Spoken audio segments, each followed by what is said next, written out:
So first of all, stop running Windows, stop running Mac OS, just stop. Whatever excuses you're making, stop. There's almost always another way.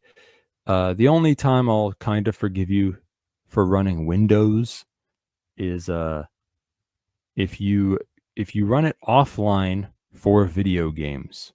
Okay, I get it. Games are more compatible with Windows. I get it, but keep it offline. If you must do online gaming, do it on Linux. Don't have a Windows machine online ever for any reason. And for Mac OS, for using a Mac, you have no excuse. Just don't do that. If you think you need Windows, you're wrong. There's very likely open source software that runs on Linux or something that does whatever you need it to do. There's a good website called alternative2.org or something. Alternative 2. It's a good website. You put in fucking whatever you think you need that's on Windows, and it'll show you alternative software to that, and you can put filters on it like open source or for Linux or for Android or whatever. So that'll help you find a lot of stuff. Even if something is closed source and you really want to run it, it may come for Linux. Believe it or not, there is closed source software released for Linux. Even a lot of video games come for Linux these days. And if you must run Windows software, you can maybe get it to work on Linux with something called Wine. Okay, so you can stop your whining and install Wine. That's WINE, and some Windows shit will run on Wine if you really must. And if you really, really, really must run Windows for some reason, which you probably don't, but if you really had to, you could do it inside a VM running on Linux. And if you must run Windows not on a VM, but on bare metal, because you need more performance or whatever, you want to play video games, then, like I said, keep it offline. And if you must run Windows online, the least you could do is, at least on the router level or something, first of all, configure it so that everything goes over VPN or whatever. So the Windows machine has no way of connecting except over VPN. So it does not know your real IP. And also you'll want to look into something called ReviOS or Revision, REVIOS or Revision.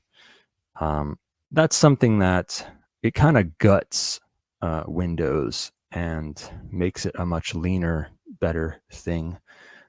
There's also like a site that spits out scripts. It's called privacy.sexy. Some fucking screefy. If you trust a website to spit out some scripts that you run on your very hackable Windows machine. But anyway, that's what I'd say. If you must use Windows, use ReviOS for your video games. And if it must be online, then make sure it doesn't have the ability to connect except over at least a VPN or something. But chances are you mostly don't have to do that. You can do pretty much everything with open source software on Linux. So just stop. What about privacy and security on your laptop and PC? It's important. Another piece of closed source firmware that is kind of scary and bad, that you may have heard about on the show here or elsewhere. And that's something called the Intel Management Engine, or IME. And this is something where if you've got an Intel processor in there, you probably have this these days. And if you have an AMD processor, they have their own take on this. They have their own. It's called AMD Platform Security Processor, the PSP, AMD PSP. But for the most part, we're talking about the IME. And this is a scary, bad, nasty thing. It's a very spooky Halloween-themed threat, because it's like a zombie in a coffin in your basement. Metaphorically speaking. It's The IME is it's its own little operating system sitting on your motherboard that has total fucking access to everything. It has utter access to everything. Your CPU cache, your RAM. It can see everything and fuck with everything you're doing on your computer, no matter what operating system you install or anything. So you can have your little, you can have Cubes OS and blah, blah, blah. And in theory, though you'd be hard pressed to find any case of this actually happening to anybody, but in theory, it's a creepy thing that could be backdoored and used to attack you. So it should be neutralized. It's not something you want working on your computer properly anyway. So we're going to talk about that and what to do about that. So what do I do about these things? It's pretty fucking simple. For the open source firmware, we just install it. Like we just install it. Duh. And for the IME, we neutralize it, which means for some models of laptop or PC motherboard or whatever, we might be able to replace the IME with a broken version of it where only a couple components work, just enough for the computer to boot, but not enough for the IME to work otherwise, to do anything else that it's meant to do.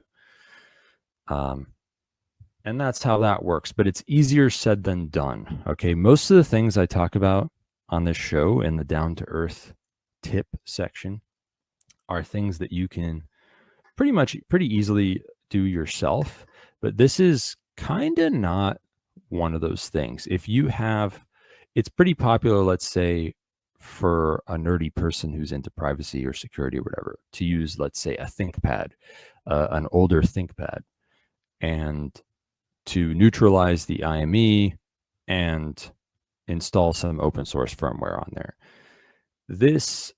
It depends on the model. Your mileage may vary. There can be easier ways to do this, but the only surefire way to do it that works every time, at least when you can do it at all, is flashing the chip directly with a chip programmer, which looks about as technical as it sounds. Like if you saw somebody doing this, you'd see them disassemble the laptop to some degree to get to one side of the motherboard where there's this little chip, and they'll put this little clip on the chip, and that's connected to a USB port on this other computer they have, and they're going to type some weird shit in that computer. And then they're going to sigh exasperatedly, and then they're going to grab the clip again and unclip it from the chip, and then they're going to clip it to the chip again, and then they're going to do that again a couple more times, because you have to fucking, every time you fucking put the clip on the chip, it turns out that it's not on there right, and you have to keep taking it off and putting it back on until it's just right. And then finally you can read what's on the chip, and you can record all that stuff, and then you can write your own thing to the chip, and that's how it's done. That's the surefire way to do it. It's too technical for most folks to do, which is why you want to go to libertyunderattack.com/Thane, Thane, and buy one of the laptops we have there or whatever, because our friend Jamin Baconic has already done that crap for you. All across the country, the people are awakening. Politicians are quivering and shaking. They fear a population that is not docile. They are